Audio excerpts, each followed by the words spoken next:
हर वक्त कैसे अपने मन को प्रसन्न रखना है और हमेशा खुश रहने का मतलब क्या होता है, यह आज की कहानी आपको बता देगी। तो कहानी अंत तक जरूर सुनिए। तो कहानी की शुरुआत कुछ इस प्रकार होती है। बहुत समय पहले की बात है। एक नगरी में एक व्यक्ति रहा करता था, लेकिन वो व्यक्ति दुनिया से बहुत नाराज रहता था। उसकी नाराजगी इस हद तक बढ़ चुकी थी कि वो हर किसी को गलत नजर से ही देखता था। उसे हर कोई गलत नजर आता था। वह दूसरों को गलत और अपने आप को हमेशा एक अच्छा इंसान मानता था। इसलिए उसे हमेशा बस यही लगता था कि यह दुनिया वाले उसके साथ बुरा कर रहे हैं। उसे हर एक व्यक्ति बुरा ही लगता था, फिर चाहे वह व्यक्ति उसके साथ कितना ही अच्छा व्यवहार क्यों ना करे, चाहे फिर वो उस व्यक्ति के साथ कितने ही अच्छे से बर्ताव क्यों ना करे, लेकिन उस व्यक्ति को सभी में केवल बुराइयां ही नजर आती थी। वह हर व्यक्ति की केवल बुराइयां ही करता रहता था और वह हमेशा एक ही बात कहता कि ये सारे लोग बुरे हैं, केवल मैं ही अच्छा हूं। उसे हर तरफ केवल बुराइयां ही नजर आती थी और एक दिन वह इन बुराइयों से परेशान हो गया, जिस कारण वह अपना घर छोड़कर एक लंबी यात्रा पर निकल गया। वह यह सोच रहा था कि कभी ना कभी तो उसे कोई ऐसा व्यक्ति जरूर मिलेगा जो उसकी तरह अच्छा होगा, जो उसकी तरह अच्छी सोच रखता होगा, जो उसकी तरह लोगों की मदद करता होगा। कई दिनों के सफर के बाद अपनी लंबी यात्रा में जो भोजन उसने अपने साथ लिया हुआ था, वह भोजन अब समाप्त हो चुका था। इस कारण उसे जोरों की भूख लगी थी।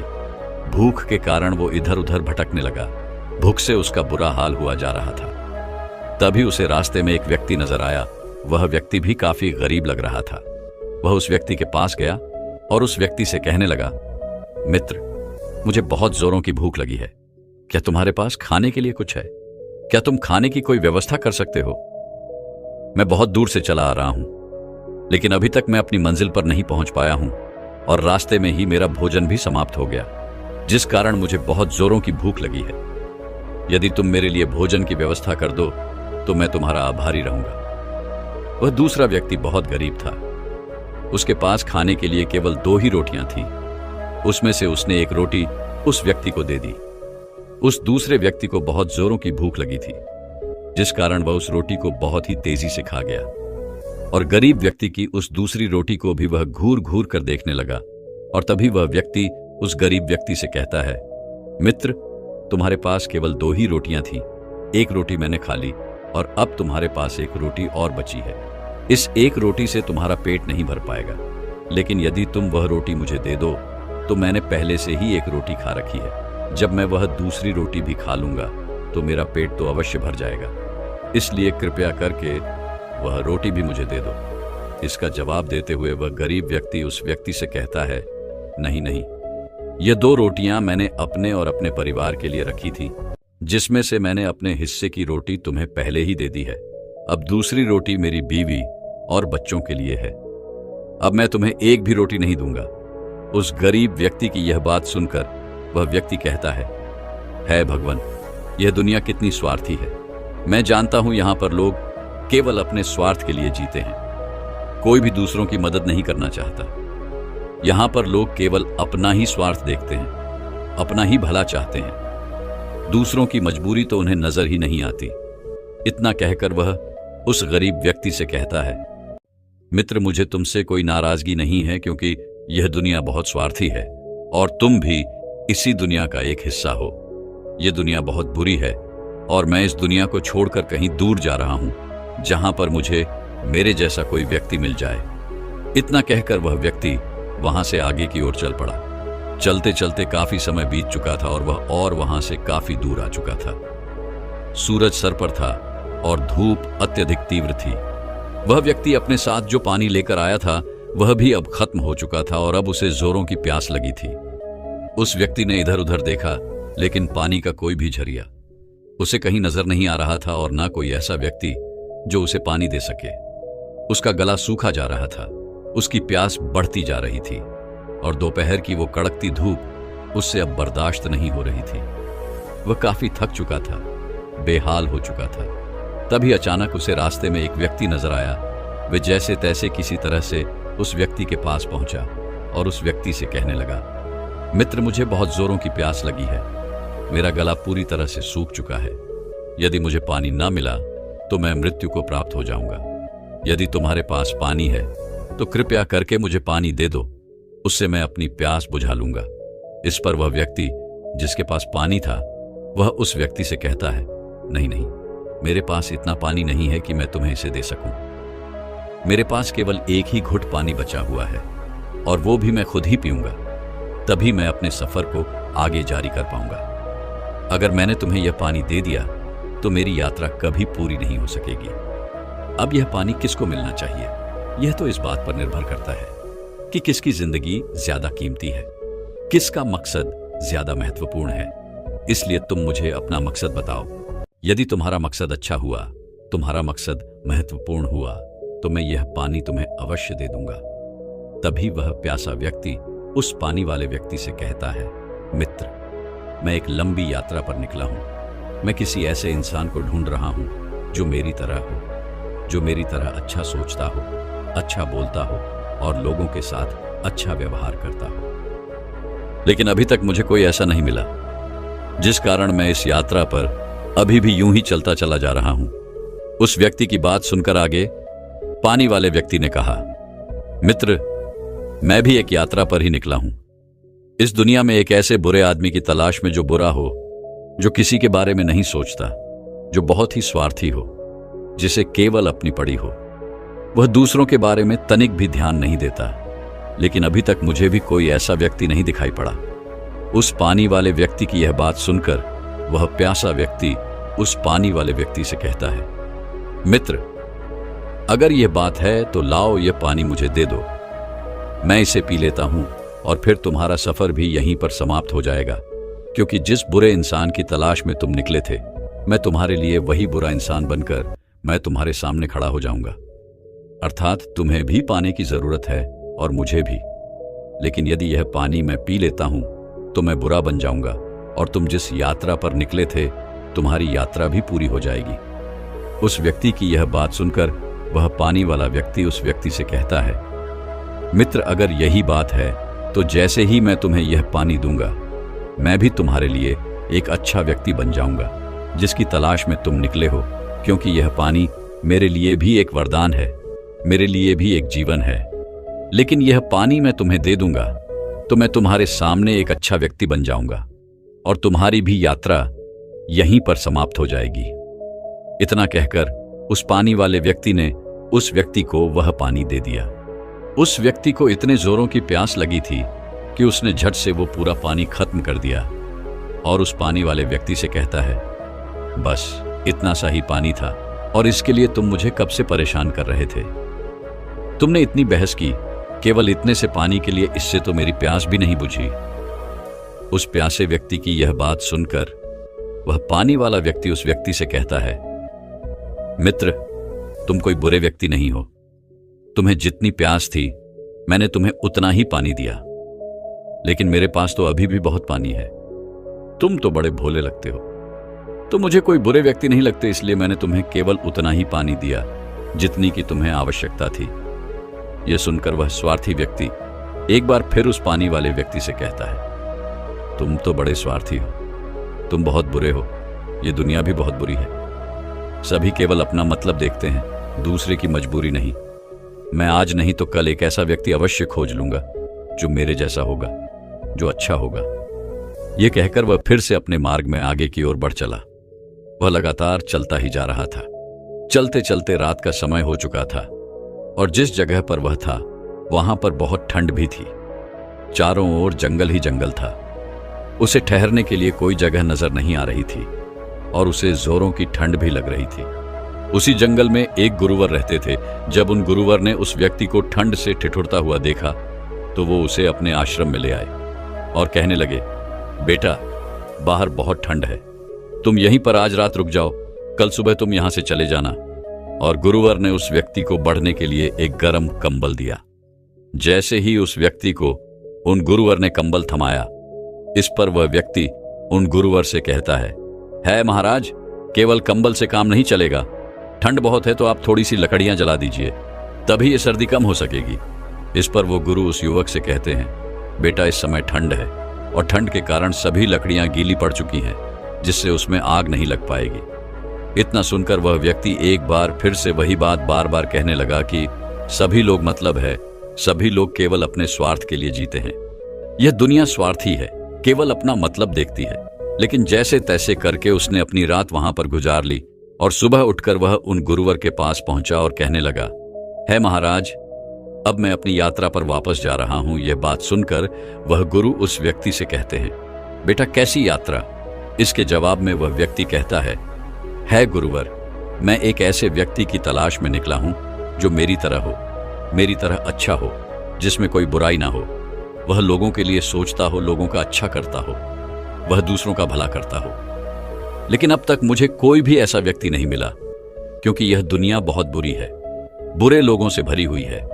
हर कोई अपना स्वार्थ देखता है, हर कोई अपने मतलब के लिए जीता है। यह बात सुनकर वह गुरुवर उस व्यक्ति से कहते हैं, बेटा अगर यह बात है तो तुम्हारी यात्रा यहीं पर समाप्त होती है। क्या मैं एक अच्छा व्यक्ति नहीं हूं? मैंने तुम्हें रात में सर्दी के समय सर्दी से बचाया, अपने आश्रम में रात भर रहने के लिए जगह दी, ओढ़ने के लिए कंबल दिया, जिससे तुम रात भर सर्दी से बचे रहे। क्या यह सब अच्छी बात नहीं? क्या ये सब अच्छे गुण नहीं? और क्या इन सब वजह से मैं एक अच्छा व्यक्ति नहीं हूं? इसके जवाब में वह व्यक्ति उन गुरुवर से कहता है, महाराज, आप एक साधु हैं, एक गुरु हैं।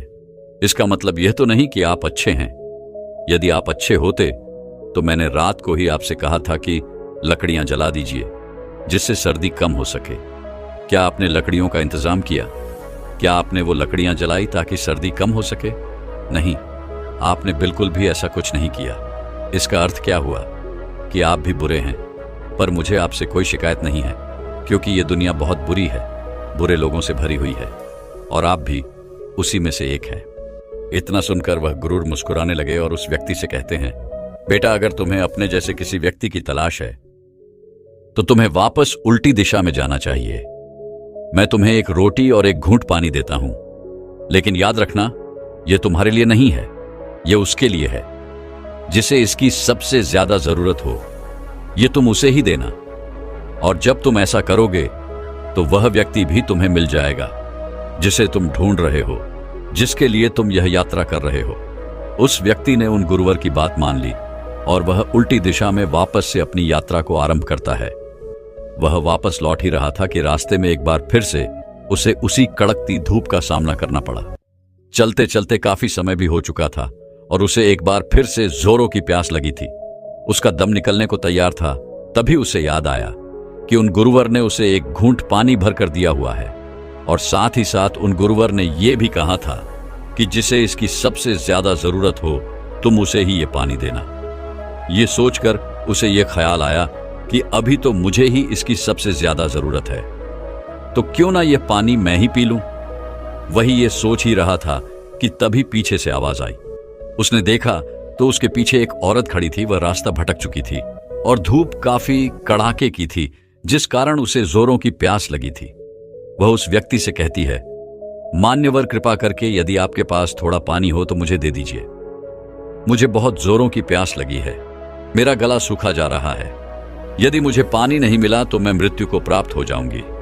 यदि आपके पास थोड़ा भी पानी है तो कृपा करके मुझे दे दीजिए, मैं आपका आभार कभी नहीं भूलूंगी।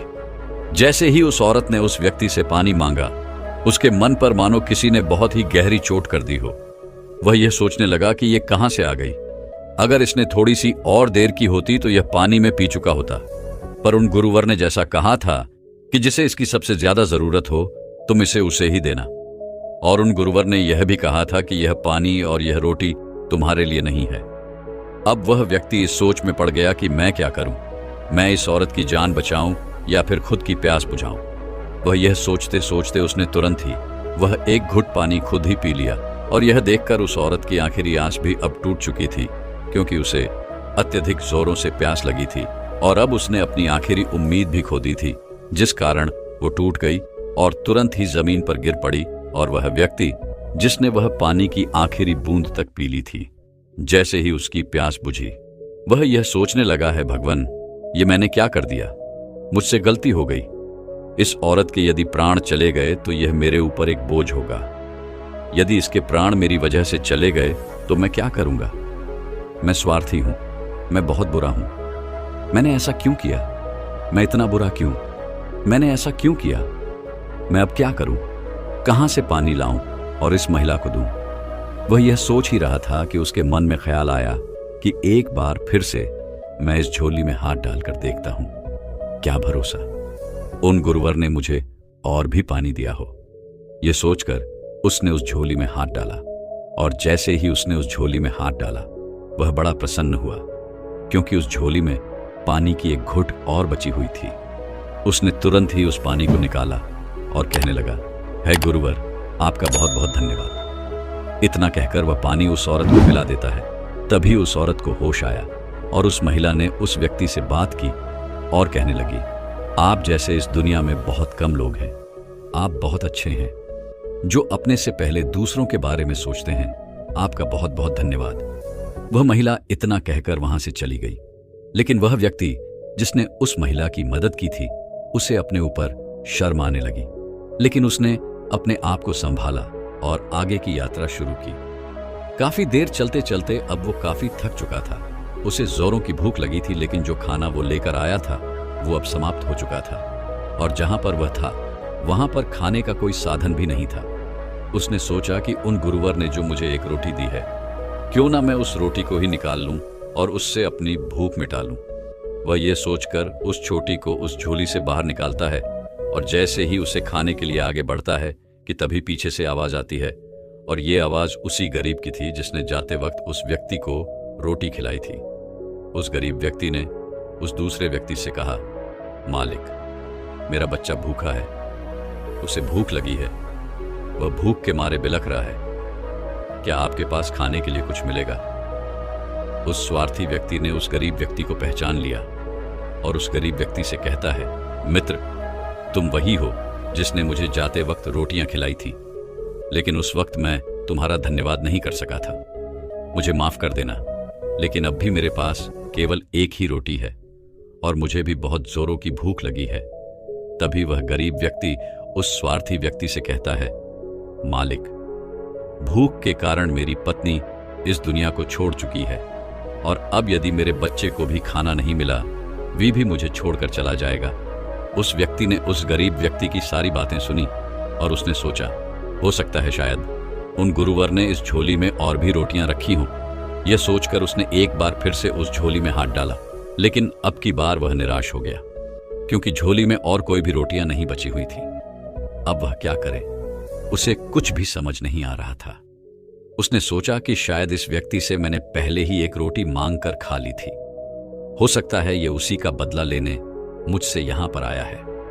हो सकता है झूठ बोलकर यह मुझसे यह रोटी लेना चाहता है, इसलिए मैं इसके घर पर ही चलता हूं और वहीं पर देखूंगा कि क्या यह सच कह रहा है या नहीं। यह सोचकर उस स्वार्थी व्यक्ति ने उस गरीब व्यक्ति से कहा, ठीक है, चलो, ठीक है, मैं तुम्हारे घर चलता हूं। मैं देखना चाहता हूं कहीं तुम झूठ तो नहीं कह रहे। इतना कहकर वह स्वार्थी व्यक्ति उस गरीब व्यक्ति के घर की ओर प्रस्थान करता है। दोनों घर पर पहुंचते हैं तो वह स्वार्थी व्यक्ति यह देखता है कि उसकी बीवी जमीन पर पड़ी हुई है और उसका बच्चा बिलक बिलक कर रो रहा है। यह देखते ही तुरंत उसने अपने थैले से वह रोटी निकाली और उस बच्चे को थमा दी, और वह उसकी पत्नी के पास गया। उसने उसका हाथ देखा तो उसे यह पता चला कि वह मरी नहीं है, वह केवल बेहोश हो गई है। यह देखकर उस स्वार्थी व्यक्ति ने उस गरीब व्यक्ति से कहा, मूर्ख, यह मरी नहीं है, यह तो केवल भूख के कारण बेहोश हो गई है, और तुम इसे मरा हुआ कह रहे थे। यह सब देखकर उस स्वार्थी व्यक्ति ने एक बार फिर से उस झोली में हाथ डाला। उसे एक पोटली नजर आई। उसने उस पोटली को निकाला तो उसके अंदर सोने के कुछ सिक्के रखे हुए थे। यह देखकर उस स्वार्थी व्यक्ति ने दोनों हाथ जोड़ लिए और कहा, है गुरुवर, आपका बहुत बहुत धन्यवाद। उस स्वार्थी व्यक्ति ने एक बार फिर से झोली में हाथ डाला तो उसे कुछ जड़ी बूटियां भी मिली। यह देखकर एक बार फिर उसने उन गुरुवर का धन्यवाद किया। उस जड़ी बूटी से उसने उस गरीब व्यक्ति की पत्नी का इलाज किया, और उन सोने के सिक्कों से उसने उस गरीब के लिए खाने का प्रबंध किया, और बचे हुए सोने के सिक्के उन्हें देकर वहां से वह आगे की ओर निकल पड़ा। वह वहां से निकलकर वापस उन गुरुवर के पास पहुंचा और गुरुवर से कहने लगा, है गुरुवार, आपका बहुत बहुत धन्यवाद। आपने मेरी यात्रा को सफल कर दी।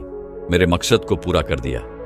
तभी वह गुरु है उस व्यक्ति से कहते हैं, बेटा क्या तुम्हें वह व्यक्ति मिला जिसकी तलाश में तुम यहां से निकले थे? तभी वह व्यक्ति उन गुरुवर की बात का जवाब देते हुए कहता है, जी हां गुरुवर, मुझे वह व्यक्ति मिल गया जिसकी मुझे तलाश थी।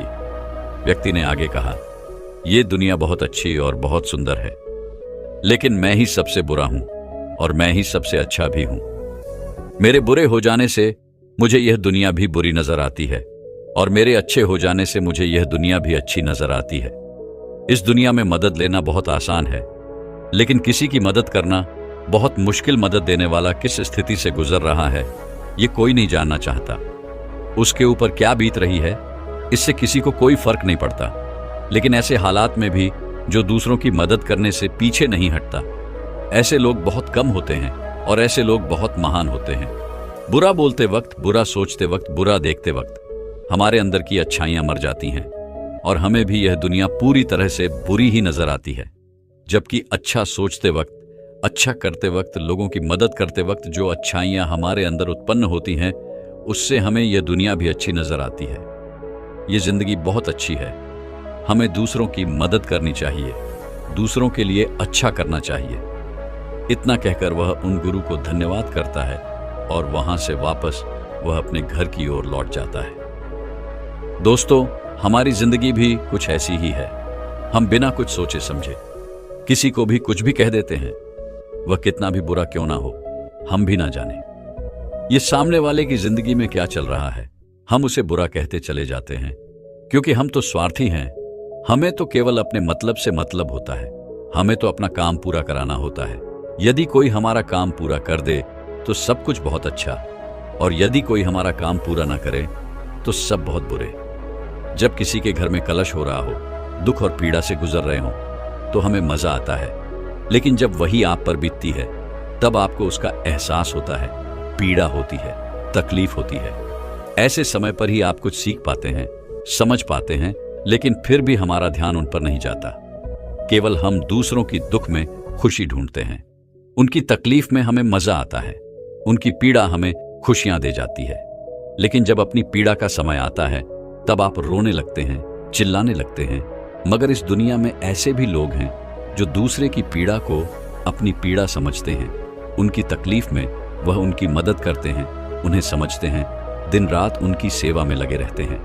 वह लोग एक दूसरे को बांधे रखते हैं, प्रेम बनाए रखते हैं, भाईचारा बनाए रखते हैं। ऐसे लोग सभी की मदद में हमेशा तत्पर रहते हैं क्योंकि वह जानते हैं कि वास्तविकता क्या है, असली जीवन क्या है, असली सुख क्या है। तो दर्शकों, चलिए अब सुख दुख में स्थिर कैसे रहे, इस विषय पर अगली रोचक कहानी की शुरुआत करते हैं। दोस्तों, जिस तरह से एक दिन में कई बार धूप और कई बार छांव आती जाती है, ठीक उसी प्रकार से हमारे जीवन में भी सुख और दुख का आना जाना लगा ही रहता है।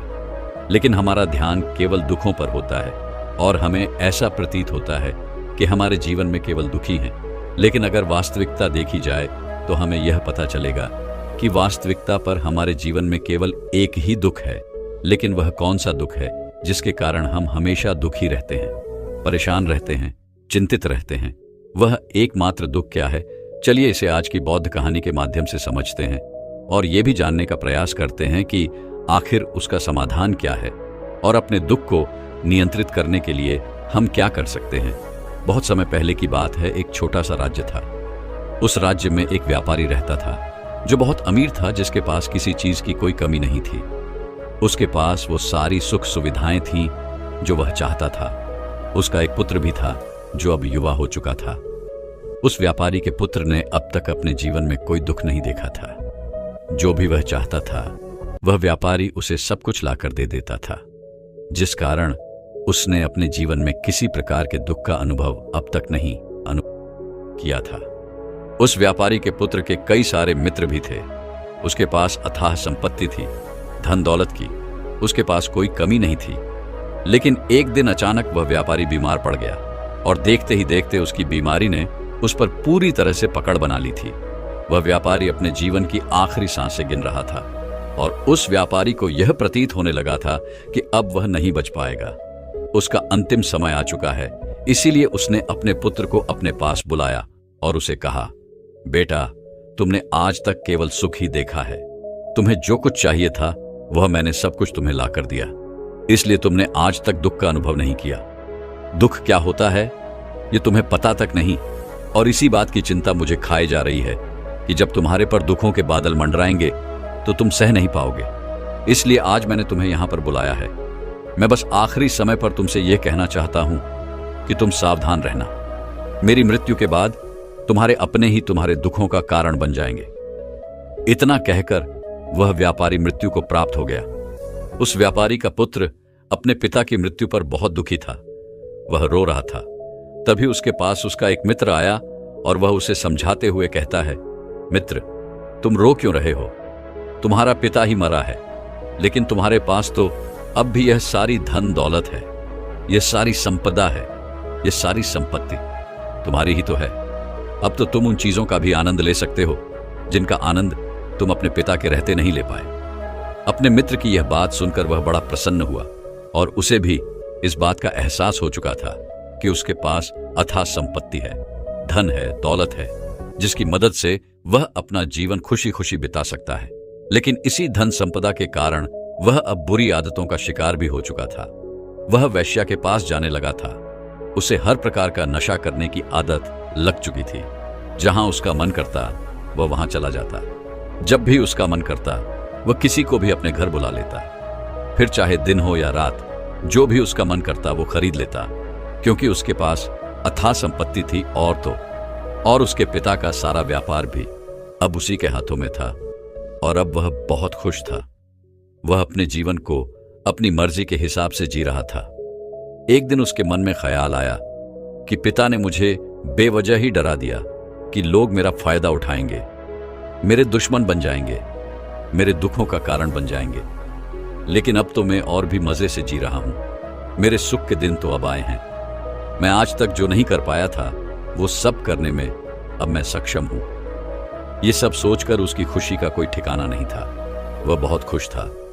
तभी एक दिन उस राज्य में एक बहुत बड़ा मंदिर का निर्माण हो रहा था, और इस मंदिर के निर्माण के समय पर एक घोषणा करवाई गई कि जो भी इस मंदिर के लिए सबसे अधिक दान देगा, उसका नाम उस मंदिर के एक पत्थर पर स्वर्ण अक्षरों में लिखा जाएगा। जब उसके मित्र ने यह बात सुनी तो वह दौड़ा दौड़ा उसके पास आया और उसे सारी बात बता दी। तब उस व्यापारी के पुत्र ने यह तय किया कि वह मंदिर को सबसे बड़ा दान देगा, और उसने ऐसा ही किया। और साथ ही यह भी निश्चित हो गया कि उसका नाम उस मंदिर के एक पत्थर पर स्वर्ण अक्षरों में लिखा जाएगा। लेकिन जब वह दान देकर वापस घर की ओर लौट रहा था तो रास्ते में उसे एक साधु मिले जो भोजन की याचना कर रहे थे। इस पर वह घमंडी व्यापारी का पुत्र कहता है, तुम जैसे लोग केवल 2 वक्त की रोटी के लिए हमेशा चिल्लाते रहते हो। पता नहीं तुम लोग कहां से आ जाते हो, और भगवान तुम लोगों को पैदा ही क्यों करता है। तुम लोग गंदगी हो, तुम लोग दुख हो, तुम्हें जीने का कोई हक नहीं। केवल अपना पेट भरने के लिए, 2 वक्त की रोटी के लिए तुम किसी के सामने भी झुक जाते हो। यदि झुकना ही है तो उस ईश्वर के सामने झुको, शायद वह तुम्हारी गलतियों को माफ कर दे और तुम्हें एक अच्छा जीवन प्रदान करे। हो सकता है वह तुम्हें भोजन भी दे दे। वह लड़का उन साधु को खरी खोटी सुनाकर वहां से चला गया। धीरे धीरे उस लड़के के पास उसके मित्रों, सहयोगियों और रिश्तेदारों की संख्या बढ़ने लगी। अब हर कोई उससे बिना पूछे कोई काम नहीं करता था।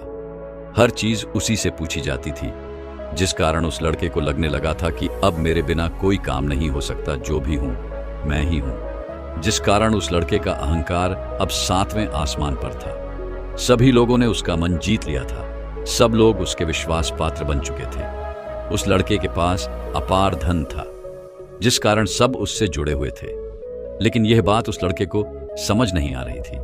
सभी लोग विश्वास के नाम पर अब उस लड़के से धन उधार लेने लगे थे, और वह भी खुशी खुशी लोगों को धन उधार में दे दिया करता है। जो कोई उससे धन उधार लेने आता, वह जितना मांगता वह उससे ज्यादा ही उन्हें दिया करता, क्योंकि वह सभी के नजरों में अपने आप को साबित करना चाहता था। वह अपने आप को महान दिखाना चाहता था। लेकिन धीरे धीरे उसकी बुरी आदतों के कारण अब उसका व्यापार चौपट होने लगा था। देखते ही देखते एक दिन व्यापार में उसे बहुत बड़ा घाटा हुआ। उसका पूरा व्यापार डूब गया। अब वह बहुत परेशान हो चुका था। बहुत चिंतित हो चुका था। उसे यह समझ नहीं आ रहा था कि आखिर यह सब क्या हुआ। मेरे पास तो कुछ समय पहले अपार धन था और आज मेरे ऊपर बहुत बड़ा कर्जा है जिसे मुझे चुकाना ही होगा। तभी उसे वो उधार दिया हुआ धन याद आया जो उसने अपने मित्रों और सहयोगियों को दिया था, अपने रिश्तेदारों को दिया था। उसने सभी से वो अपना दिया हुआ कर्ज वापस मांगना शुरू किया, लेकिन किसी ने भी उसका दिया हुआ कर्ज उसे वापस नहीं दिया, बल्कि लोगों ने उसे दुत्कार कर वहां से भगा दिया। वह एक एक करके सभी के पास गया, लेकिन किसी ने उसकी कोई मदद नहीं की। देखते ही देखते उसका सब कुछ बिक गया। अब उसके पास कुछ न था, वह सड़क पर आ चुका था। तभी वह यह सोचने लगा कि अपने सुख के दिनों में मैं यह नहीं जान पाया कि मैं अपने शत्रु से घिरा हुआ हूं। मेरे पिताजी सही कहते थे कि मेरे अपने ही मेरे दुखों का कारण बनेंगे। पिताजी, आपका धन्यवाद, लेकिन मैं आपकी बातों को समझ नहीं पाया और आज देखिए क्या हो गया। वह सारा दिन यहां से वहां भटकता रहा और सोचता रहा कि अब आगे क्या होगा। वह कैसे खाएगा, कहां रहेगा और कैसे सोएगा। उसे अपने पिता की याद सता रही थी। वो उन्हें याद कर कर के रो रहा था। उसकी आंखों से आंसू बह रहे थे, लेकिन अब बहुत देर हो चुकी थी और अब धीरे धीरे उसे भूख भी लग रही थी। तभी उसने सोचा कि मैं उसी मंदिर पर चलता हूं जहां पर पत्थर पर मेरा नाम स्वर्ण अक्षरों में लिखा गया है। मैं जाकर वहां पर कुछ मदद मांगता। वह वहां पहुंचा और वहां के पुजारी से वह कहता है, पुजारी जी, आपने मुझे पहचाना। मैं वही हूं जिसने इस मंदिर को सबसे बड़ा दान दिया है और मेरा नाम इस मंदिर के पत्थर पर स्वर्ण अक्षरों में लिखा गया है। हालांकि इस समय मेरी हालत कुछ खराब है और मेरे पास खाने के लिए भी कुछ नहीं है। क्या आप मुझे कुछ भोजन दे सकते हैं? मैं भूखा हूं, मुझे बहुत जोरों की भूख लगी है। मैंने अपनों ने मुझे धोखा दे दिया है। क्या आप मुझे कुछ भोजन दे सकते हैं?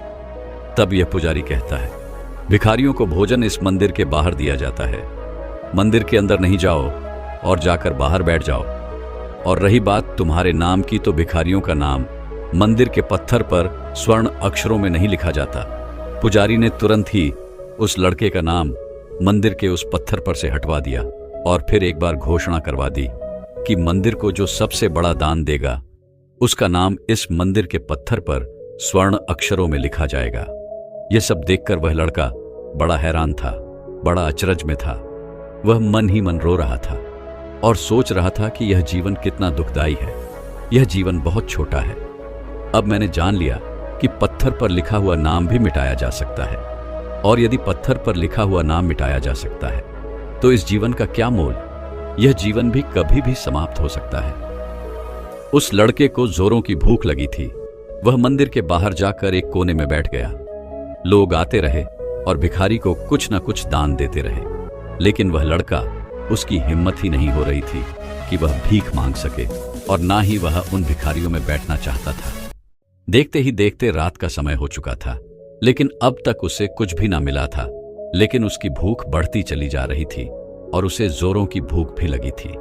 पहली बार उसने अपनी भूख को जाना था, अपने पेट की इस आग के बारे में जाना था, और इस भोग के कारण वो इतना परेशान हो चुका था कि उसने तय किया कि वो मंदिर से ही कुछ चुरा लेगा और उसे खाकर अपना पेट भर लेगा। जैसे ही वह वहां से उठता है, तभी वह साधु वहां पर आ जाते हैं जिसे उस लड़के ने बहुत खरी खोटी सुनाई थी।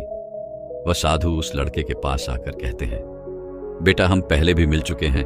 वह साधु भिक्षाटन से वापस लौट रहे थे। उन्होंने कुछ भोजन उसे देते हुए कहा, ये लो, खा लो, तुम्हें जोरों की भूख लगी होगी। मैं तुम्हें जानता हूं, मैं समझता हूं कि यह हालात तुम्हें जबरदस्ती झुकाना चाहते हैं, लेकिन तुम लोगों के सामने झुकना नहीं चाहते। लेकिन अगर तुम लोगों के सामने झुकोगे नहीं तो तुम्हें भोजन भी नहीं मिलेगा। आज तो मैंने तुम्हें भोजन दे दिया है जिससे तुम्हारी भूख मिट जाएगी, लेकिन यह भूख रोज लगेगी। यह पेट की आग कभी नहीं मिटती। यह एक ऐसी बीमारी है जिसका कोई इलाज नहीं। भूख से बड़ी बीमारी इस दुनिया में कोई है ही नहीं। इस पर वह लड़का उन सातों से कहता है, जब मेरे पास धन था, दौलत थी, अथाह संपत्ति थी, तो मेरे पीछे मेरे मित्रों की, सहयोगियों की, रिश्तेदारों की कतार लगी रहती थी। सभी लोग मेरे शुभ चिंतक थे, लेकिन मेरे ऊपर दुख आते ही वो सब पलट गए। वो सब अब मेरे शत्रु बन चुके हैं। लेकिन तुम जिसे मैंने इतनी खरी खोटी सुनाई थी, वही मेरे दुख में मेरा सहयोगी बना है। तुम मेरे इस दुख में मेरे पहले मित्र हो, मेरे पहले रिश्तेदार हो। जिसने मुझ पर दया की है। मैं तो अपने आप को बहुत बड़ा समझता था, लेकिन देखो इस वक्त की मार ने मुझे कहां से कहां पहुंचा दिया। आज मैं इस बात को अच्छी तरह समझ चुका हूं कि धन से बड़ा कोई मित्र नहीं। इतना कहकर उस लड़के ने भोजन किया और उसने पहली बार भोजन के सुख का आनंद उठाया। उसके हाथ कांप रहे थे। वह जल्दी जल्दी उस भोजन को समाप्त करना चाहता था, जल्दी जल्दी उसे चबा लेना चाहता था और उसकी आंखों से झरझर आंसू भी बह रहे थे। उसे ऐसा प्रतीत हो रहा था मानो आज से पहले ऐसा लजीज भोजन उसने आज तक न किया हो। भोजन करते वक्त जो अनुभव उसे प्राप्त हुआ, ऐसा अनुभव उसे आज तक नहीं मिला था। तभी वह साधु से कहता है, यह कैसा सुख है, मैं इस दुख में भी इस बड़े सुख का अनुभव कर पा रहा हूं। तभी वह साधु कहते हैं, जहां तृप्ति होती है वहां सुख का अनुभव होता है, लेकिन सावधान, तृप्ति बहुत खतरनाक भी होती है। जब यह तृप्ति हमारी आवश्यकताओं, हमारी इच्छाओं से ऊपर उठ जाती है। आज जो भोजन तुम कर रहे हो, ऐसा भोजन यदि तुम्हें पहले प्राप्त होता तो तुम इसे छूते तक नहीं, लेकिन आज इसी भोजन को करके तुम्हें तृप्ति मिल रही है। लेकिन जब तुम्हारे पास धन था, दौलत थी, तब तुमने इससे भी अच्छा भोजन किया होगा, लेकिन तब तुम्हें तृप्ति नहीं मिली होगी। वह सुख प्राप्त नहीं हुआ होगा जो तुम आज अनुभव कर रहे हो। आज जो भोजन तुम कर रहे हो, ऐसा भोजन यदि तुम्हें पहले प्राप्त होता तो तुम इसे छूते तक नहीं, लेकिन आज इसी भोजन को करके तुम्हें तृप्ति मिल रही है। लेकिन जब तुम्हारे पास धन था, दौलत थी, तब तुमने इससे भी अच्छा भोजन किया होगा, लेकिन तब तुम्हें तृप्ति नहीं मिली होगी। वह सुख प्राप्त नहीं हुआ होगा जो तुम आज अनुभव कर रहे हो। लेकिन सावधान, अगर ऐसा ही भोजन तुम्हें रोज मिलता रहे तो तुम और भी अच्छे भोजन की कामना करने लगोगे, और इसी कामना की तृप्ति के लिए तुम्हारे मन में दुख पैदा होगा। और जब तुम अपने मन की इस कामना की तृप्ति कर दोगे तो तुम्हें सुख भी प्राप्त होगा, लेकिन यह सुख आएगा और चला जाएगा। और जब तुम्हारे जीवन में इसी प्रकार के भोजन हमेशा आते रहेंगे और जाते रहेंगे तो तुम किसी और कामना, किसी और इच्छा की ओर आगे बढ़ने लगोगे। तब तुम किसी और इच्छा की पूर्ति करना चाहोगे, और जब वो इच्छा पूरी नहीं होगी, जब तुम्हें तृप्ति नहीं मिलेगी, तो तुम्हें दुख होगा, तकलीफ होगी, पीड़ा होगी, और यह श्रृंखला ऐसे ही आगे बढ़ती चली जाएगी। तुम हमेशा सुख के पीछे भागोगे, लेकिन दुख तुम्हारे पीछे यूं ही भागता रहेगा। तुम सुख को पकड़ना चाहोगे, दुख तुम्हें पकड़ना चाहेगा। इसी प्रकार यह प्रक्रिया यूं ही निरंतर चलती रहेगी। तभी वह साधु अपने थैले में से एक सोने की थैली निकालकर उस लड़के के हाथ पर रख देता है। तभी वह लड़का उस साधु से कहता है, हे महाराज, आपके पास इतना धन कहां से आया? आप तो एक वैराग्य हैं। तभी वह साधु उस लड़के से कहता है कि धन तुम्हारा ही है। उस दिन जब तुम मुझे खरी खोटी सुनाकर अपने घर की ओर आगे बढ़ रहे थे, तभी तुम्हारी जेब से यह सोने के सिक्कों से भरा हुआ थैला नीचे गिर पड़ा, और मैंने इसे उठाकर अपने पास रख लिया, ये सोचकर कि जब तुम मुझे मिलोगे तब मैं इसे तुम्हें लौटा दूंगा। लेकिन उस दिन के बाद से आज तुम मुझे मिले हो, इसलिए मैं तुम्हें इसे लौटा रहा हूं। ले लो, ये तुम्हारा ही है। इस पर वह लड़का कहता है, हे महाराज, इसी धन के लिए तो मुझे मेरे मित्रों ने, मेरे सहयोगी ने, यहां तक कि मेरे रिश्तेदारों ने भी मुझे धोखा दिया। लेकिन आप वो पहले शख्स हैं जो मुझे ये धन लौटा रहे हैं, और वहीं पर जो मैंने धन, जो कर्ज मैंने अपने मित्रों, अपने सहयोगी, अपने रिश्तेदारों को दिया था, अपने बुरे समय पर मैंने उनसे वह मांगा, तो उन सभी ने वह धन देने से मुझे मना कर दिया। कियों ने तो मुझे खरी खोटी सुनाकर अपने घर से धक्के मारकर निकलवा दिया। लेकिन आप महाराज, वो पहले शख्स हैं जिन्होंने मेरे इस बुरे समय पर मेरा साथ दिया है, मेरा धन मुझे वापस लौटाया है। मैं आपकी सहायता के लिए आपका आभारी हूं। मैं इस धन से अपना व्यापार फिर से शुरू करूंगा और उस व्यापार को नई ऊंचाई तक ले जाऊंगा। तभी वह साधु उस लड़के से कहते हैं, हमें कोई दुख नहीं देता, बल्कि दुख के कारण तो हम स्वयं ही होते हैं। हम स्वयं ही खुद को धोखा देते हैं। सुख में हम भ्रमित रहते हैं, हमें यह पता नहीं चलता कि हम सही कर रहे हैं या गलत, और इसी प्रकार हम एक माया जाल में फंसते चले जाते हैं। क्योंकि सुख में हम अपनी आंखें बंद करके बस उस सुख का आनंद लेते हैं, और हम किसी चीज की तरफ ध्यान नहीं देना चाहते। हम नहीं जानना चाहते कि जीवन मीठा है तो कड़वा भी है, सच है तो झूठ भी है। सुख में हम केवल अपने अहंकार को बढ़ावा देते हैं। तभी इस पर वह लड़का कहता है, आप ठीक कहते हैं, जब मेरे पास धन दौलत थी अथवा संपत्ति थी तब मैं अंधा हो चुका था। मैं किसी चीज पर ध्यान नहीं देता था, मैंने उसे अपने इन दोनों हाथों से लुटाया है। और आज जब वह मेरे पास नहीं है तब मुझे उसके जाने का एहसास हो रहा है। और अब जबकि मैं इन दुखों से जूझ रहा हूं तब जाकर मेरी आंखें खुली हैं। तभी मैं यह भी जान पाया कि कौन मेरे साथ है और कौन मेरे खिलाफ। और यह जो ज्ञान दुख द्वारा मुझे प्राप्त हुआ है, यह ज्ञान मैं हमेशा अपने साथ रखूंगा, अपने सुख में भी। अब से अपनी आंखें खुली रखूंगा। दोस्तों, मानव शरीर में बहुत ऊर्जा है, बहुत शक्ति है, पर हम उन्हें बेकार की चीजों में यूं ही व्यस्त कर देते हैं, बेकार के कामों में लगा देते हैं, जिससे हमारा पूरा जीवन यूं ही व्यर्थ हो जाता है।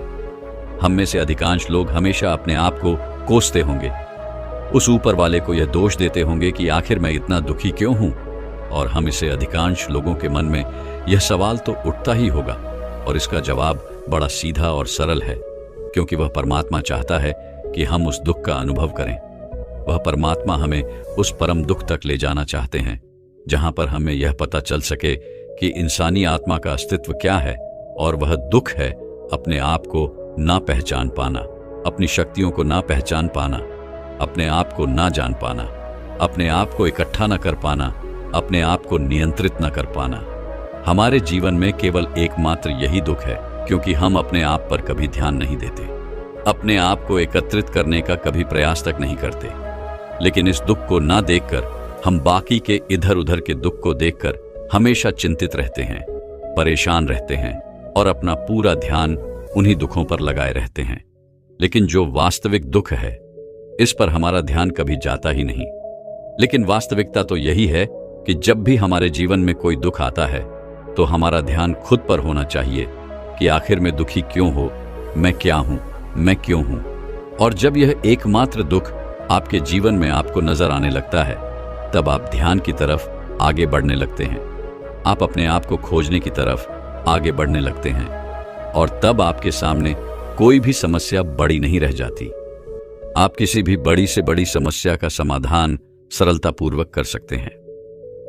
इसलिए खुद को जानिए, खुद को पहचानिए, क्योंकि जो शक्ति, जो क्षमता आपके भीतर है, वह किसी और के पास नहीं है। आप उस परम शक्ति का एक रूप है। आप अपनी शक्ति को पहचानिए, जानिए आप कौन है, क्या है। उसके बाद आपके सामने किसी प्रकार का भी दुख टिक नहीं पाएगा और आप हर परिस्थिति में खुश रहना सीख जाएंगे।